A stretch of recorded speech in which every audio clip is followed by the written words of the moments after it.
Hello, everyone. Welcome back to Courageous Leadership with Virginia Prodan. We are so happy for you to be here, not only to be here, but also to send us your comments, your concerns, your questions, and that is your participation. And it's absolutely amazing the way you are involved in encouraging us to go on. So, for those of you who don't know me, I'm Virginia Prodan. I am a speaker, an author, and an international human rights attorney. I would advise all of you to read my memoir, Saving My Assassin. You can find it at virginiaprodanbooks.com. And right now, I have to tell you, it's so important for you to read because it's about my life in socialist and communist Romania and also my life here in America. And the book will encourage you that you do not have to fear the government. You have to fear God. You have a purpose in your life. And as God gave me a purpose and changed Romania from a socialist country to a democratic country, guess what? You are here because God wants to use you to change America back to Him and keep freedom that God gave us as the freedom that we need when we receive it. But we have to fight for it so our children can benefit from that freedom. And I have to tell you, today we have a very special guest, a freedom fighter. I know Debbie Georgatos for a very long time. I respect her for her unwavering desire to fight for freedom, to do what is right. And I'm so glad that you will hear from her. So my advice to you is this. Make sure you are in a quiet place. Take notes, take a pen, and make sure you pay attention to what she said because your life will be enriched. Debbie, thank you so very much for coming to our podcast. Would you introduce yourself to our audience, please? Yes, I will. Thank you. First, Virginia, thank you so very much for inviting me on your show. You are a freedom fighter known around the world, and it's an honor to be on your show. My name is Debbie Georgatos, and at this moment, I am the RNC Committeewoman for Texas. That means the Republican National Committee has three people from each state that make up the federal level, the national level Republican National Committee. So it's a committee man, and then a committee woman, which is my job, and the state party chair. So three people from every state, and they come together in Republican National Committee. I also host a talk show called America Can We Talk? And on this show, much like Virginia, I bring guests in. In fact, Virginia has joined me in my show, and I basically talk. If I had to really shorthand it all, I talk about saving America.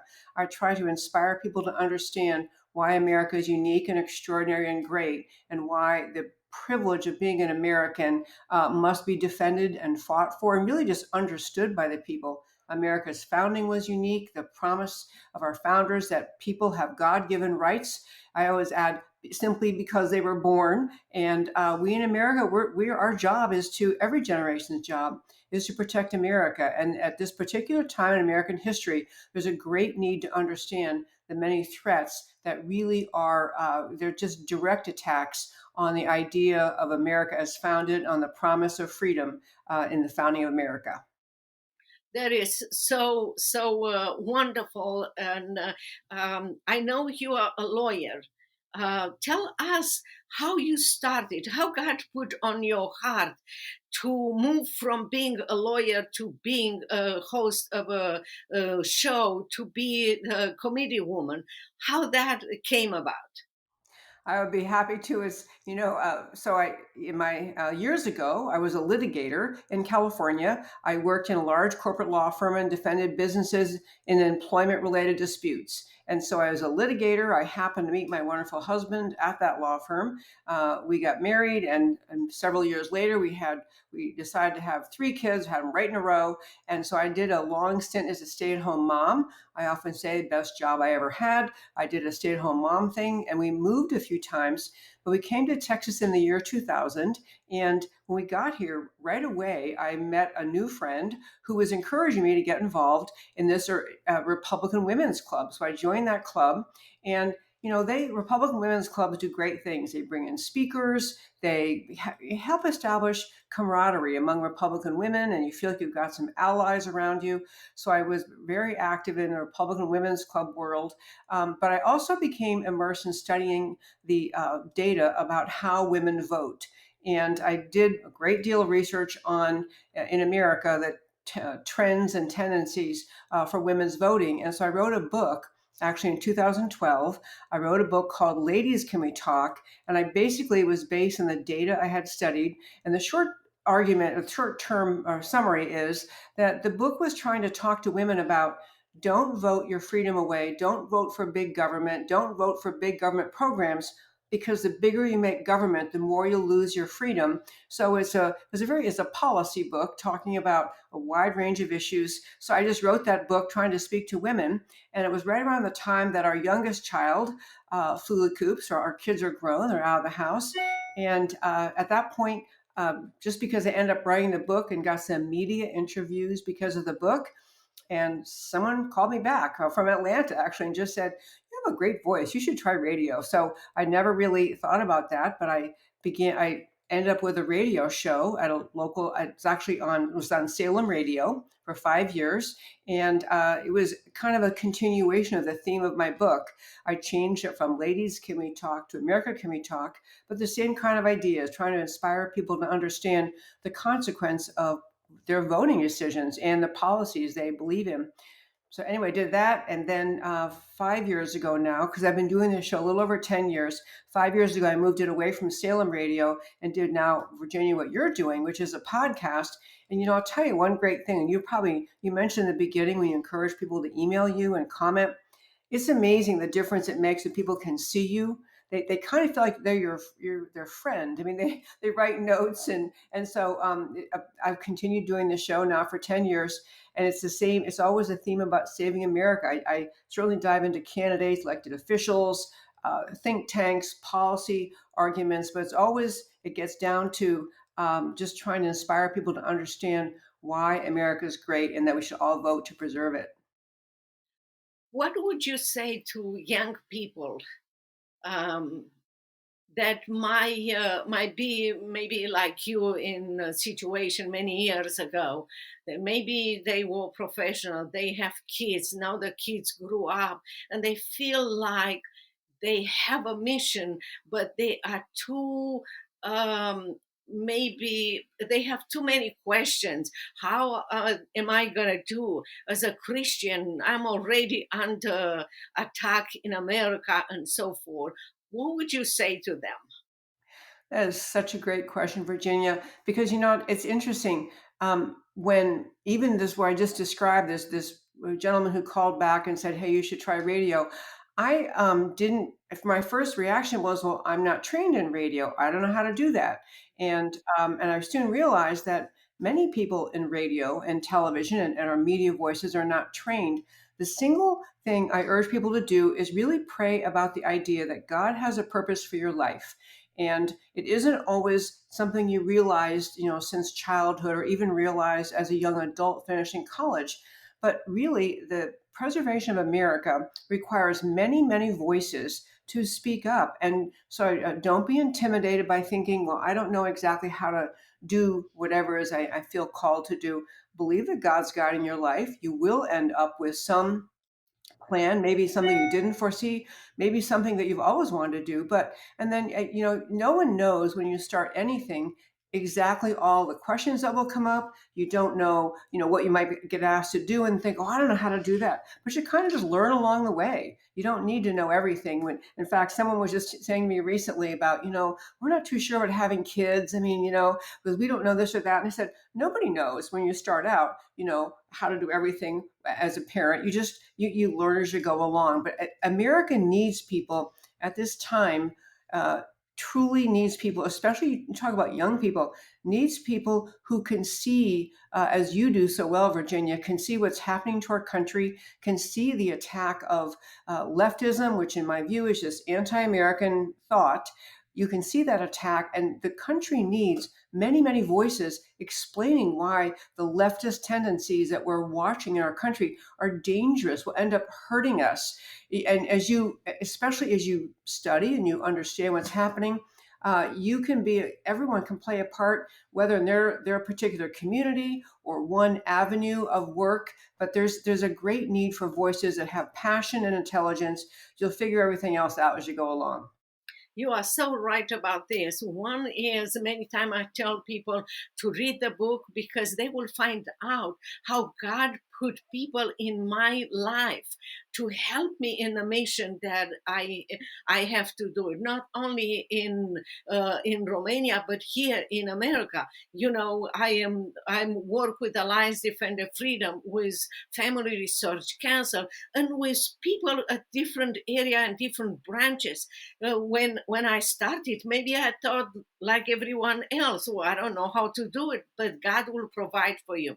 Also, God already put some skills in you, and you will be amazed that after you are obedient to God and you do it, sometimes you will say, "Oh, I can't believe how joyful it is to do it." It might be dangerous, no question about this, because when we talk on our podcast or on our show and we explain to people, guess what? The evil one will attack us. And I have time when my cable was cut off from the street, and many, many other things. But that is what you are, compared with what other people suffer outside of America. It's nothing. But you are right about this. Discovering what your mission is will help you and will influence people around you. Absolutely. You know, I can't remember in the Bible whether it's in Isaiah or Proverbs or Psalms, but that passage that says, "Let the words of my heart, words of my mouth, and meditation of my heart be acceptable in thy sight." I Exactly. always say that to myself before my shows. I pray that to myself before my shows and also before speeches. I do a lot of public speaking, as I know you do also, Virginia. And sometimes you get to an event and you realize, wow, the message I was going to deliver, I don't think it's going to work here with this audience, or I'm not sure exactly I should say that. But you always know, if you just have that attitude of trust, the words will come. They really do. And then the other thing I want to hit on, because it's such an important time, at this time we are less than 2 weeks away from America's elections. What is on the table in this election cycle in 2024? It truly is a battle for the future of freedom in America. And I I don't have in this time period a long time to tell you about all your listeners about this. I would urge you to go to our website. My talk show website is americacanwetalk.org or americacanwetalk.com. You can also email me at americacanwetalk@gmail.com. I'll quick share something about my show recently, which I think resonated with a lot of people. I gave a speech in Houston 2 or 3 weeks ago. And afterward, a woman came up and she said, "You have to have me on your show." And I had never met her before, but the short story is she grew up in Venezuela and she watched Venezuela fall to communism. Actually, 1999, when Hugo Chavez was elected, was actually preceded. 20 years before that, the communist movement was agitating. One thing they did was let in millions and millions of illegal aliens. They just stopped enforcing the border. So they had people coming into Venezuela who had no loyalty to the country, to the culture. They were largely needy. Many were violent criminals. They set up shanty towns. They overran the healthcare system, the education system. And so it changed. And so people were watching it change and saying, "What the heck is happening to our country?" And this woman I had on my show, and actually you might want to interview her as well, Virginia. Her name is Carmen Maria Montiel. She's from Venezuela. She now lives in America. Her point was, she said what they did to Venezuela is exactly what the left wing of this in this country is doing to America right now. We are already watching the downfall of America. The parallels she made to Venezuela beside immigration, they lost freedom of speech. People became afraid to speak, to say anything against the government, and with good reason, because the government would come after you, as our government does now today in America. The analogies went on and on. And so I raised that in response to what you were saying is, if you're looking around at America and you're thinking, things don't seem right here, things are way off, you are right. We are watching in America what you may have seen in Romania, or portions of it in Romania, and what happened in Venezuela. Other people who've survived living in communist countries are speaking up in America. People from Venezuela, people certainly from China, people from Romania, people who can see how communism works. Communism is in America now. And the idea of seeing it and saying it, it helps wake people up. And many, many voices are needed to wake people up. Yeah, that is so true. I still believe that we have time and we have power to fight against socialists and communists. I cannot tell you how many times I spoke in different places, at college, university groups, non-Christians, not even Republican groups. And when they heard me speaking, many of them told me, "You changed my vote. Nobody told us about this. You experience, and we do not want to build this kind." So the essence is to educate people and let them know that what they are doing right now in America is exactly, they apply the same thing that they apply in Romania, in Russia, in China, and any other places. But if you think about, I'm under 5 feet tall. I was 82 pounds. I was 20 something years old when I fought against a dictator, and I'm alive. If you don't take that example that you can still stand up in front of your government right now and you can win, I don't know what else. Many times I tell people, when you read my memoir, Saving My Assassin, make sure that you read chapter three times. It's a story of my uncle who, like many Americans right now, he was a businessman. He had a bank. He was a banker, and when the Russian came and trying to pick and choose who will sympathize with them, he was afraid to speak, and he decided to go to London for business, thinking that someone else will speak. And guess what? When he returned after a year or something, he returned to his business and everything, and he started to do business like he used to do business. Well, the government was already in power, and they came and took him, confiscated his business, and took him to a psychiatric hospital to educate him to be loyal to communists and socialists. And I tell everyone, I don't want my friends, I don't want my enemies to live through what my uncle lived through, because he was not able to look in the mirror in his eyes. And I also want to ask people that are fearful, if you are fearful, I am sure that one day your kids or your grandkids will look at your eyes and will say, "Tell me, what was your position at that time? What exactly you did, and why we are in this situation?" So you have a responsibility. And the best good news is this: I went yesterday to vote. I stood in line only 1 hour. And I have to tell you, everywhere where you look, on television, on social media or something, people saying, "I was in line for many hours. People are going and vote." That's our chance, our opportunity to vote. And for Christians who refuse to go and vote, I am telling you, voting is not only a patriotic civil responsibility, it's also in the Bible. God told us, "Go and change the world, make disciples." So if you don't go and make disciples, people that will be in government and stay on God's principles, that you are turning your back not only to America but to God. Love that. And I know we might be near the end of our time, but if I can throw in two quick points, we still have time. Okay. Yes. One is that in recent speeches, I've been starting to go down this path about why the Republican Party's predecessor party, the Whig Party, WHIG, Whig was the predecessor to Republican Party. The Whig Party fell apart because they could not find the moral courage to say we must end slavery. They wanted to kind of compromise. They wanted to. They didn't want to be bold. They wanted to kind of keep everybody happy and kind of say we don't like slavery, but we can't end slavery. They literally fell apart because they couldn't be brave and couldn't be bold. That issue literally dissolved the party. It was over by 1860.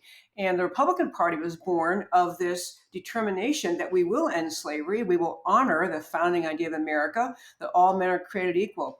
The issues facing America right now are as serious as what the Whig Party faced, meaning basically in America, we should be bold and unafraid to speak the hard truths about what is happening.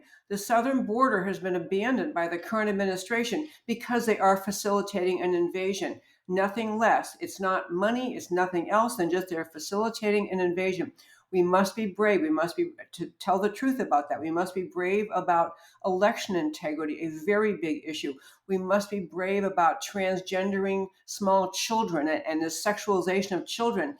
These are truly, there are not two sides of the question. There's the right answer and there's the wrong answer. And our party is on the right side. So just a kind of a closing point of what talking to people who maybe aren't as involved as they may be someday.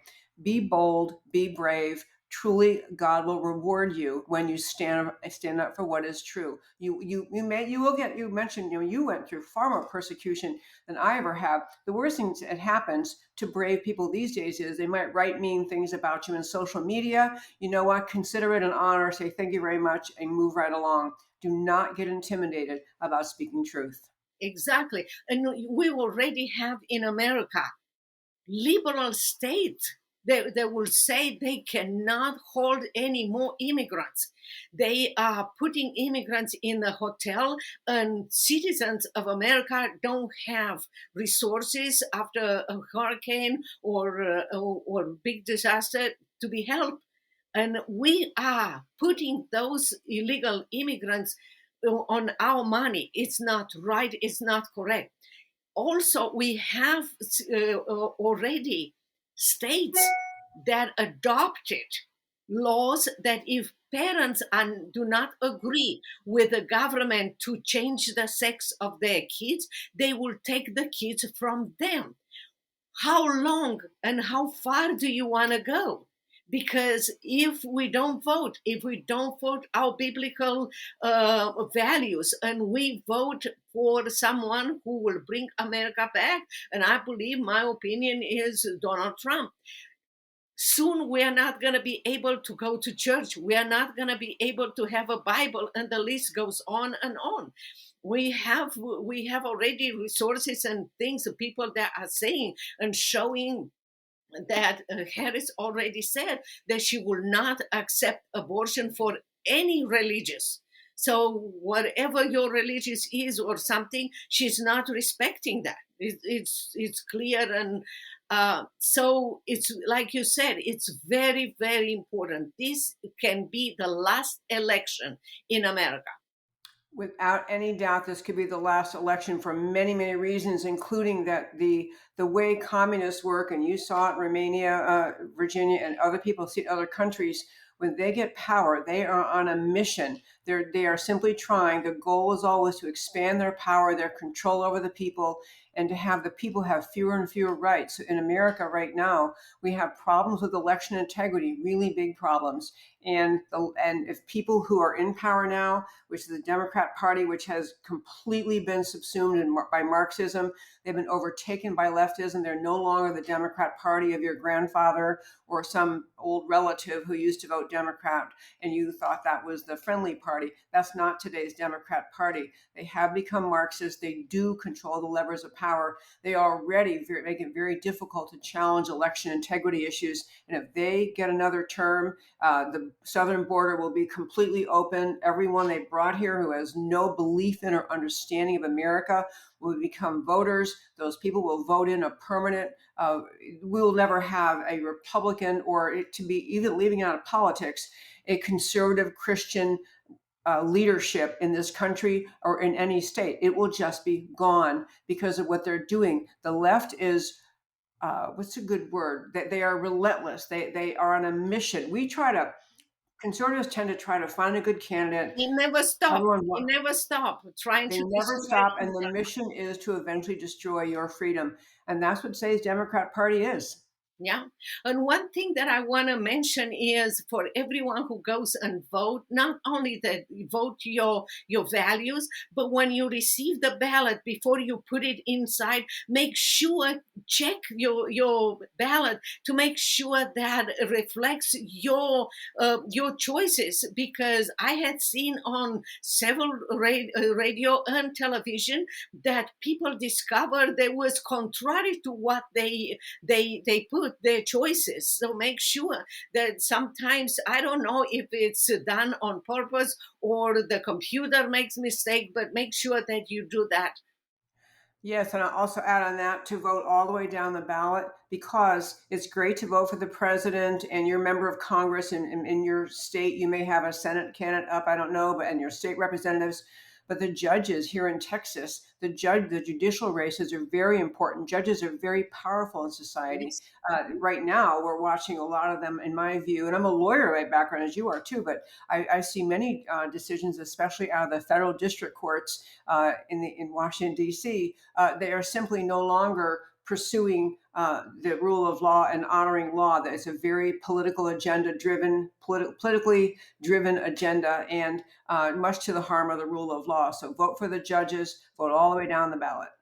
It's another way for them to get rid of the American law and apply socialists and communists, that they go after their opponents and try to destroy them or kill them or all other kind of things. Well, Absolutely. Debbie, Yeah. I'm so grateful for your participation. I hope people will go to the website and even read your book and be involved even more with what you are doing. Your mission is absolutely amazing, and I'm honored to know you, and I'm honored to have you on my podcast.